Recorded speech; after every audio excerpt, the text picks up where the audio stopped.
Makassar viral, di sejumlah media sosial, terlihat pemilik mobil anak anggota DPRD Wajo, diduga aniaya tukang parkir sampai oleng. Diketahui kejadian tersebut dalam rekaman CCTV, dan rekaman video amatir warga, yang terjadi di depan toko MRDIY Kabupaten Wajo, Sulawesi Selatan, Senin, tanggal 30 Januari tahun 2023.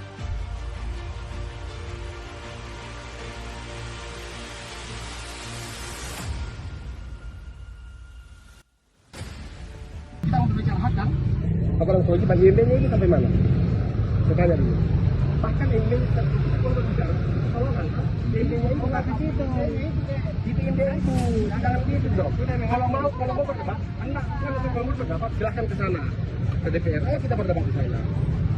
Kau nggak berdebat masalah itu? Ayo. Masalahnya kan ini udah menghalangi jalan. Oke lah, kalau mau halangi, oke lah. Apalagi tadi katanya pengendaranya sudah sampai main tangan loh Pak sama penumpang. Kenapa bersama tangan? Lapor aja, nggak apa-apa. Lapor juga silakan. Oh, Bapak yang punya. Iya, saya yang punya mobil. Ya, lapor aja. Ini kan nggak boleh. Enggak, lapor aja. Lapor aja. Lapor aja. Saya nggak mau lapor, Pak. Saya sih Enggak gini. Ini juga kalau mau ngutang di sini petugas harus ada peraturan itu. Kan seperti itu. Ya kan ban dari awal ban mobil saya kan di sini. Nah, kalau seperti itu, seperti caranya berkarya petugas Anda di sini, berarti miliknya berarti juga memiliki lampu lalu lintas itu. Seperti itu logikanya. Enggak. Siapa yang parkirnya berargumen dengan itu? Perkataan seperti tadi kok. Ibu ada nggak pada saat itu? Ibu nggak meyakinkan nggak pada saat itu? Ibu melihat sedang mendengar masa dia nggak? Tapi kan maksudnya kalau udah Oke lah. tangan itu Oke lah. Silakan komentarkan ada anunya, ada hukumnya silakan dilaporkan. Nggak ada masalah. Silakan. Kalau ada yang keberatan silakan dilaporkan.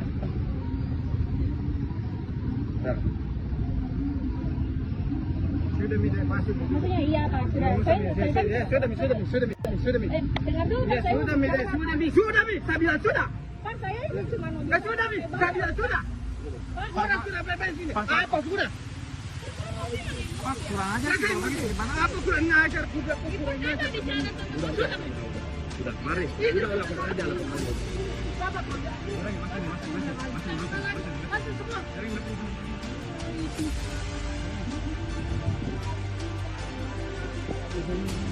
bisa keluar kok.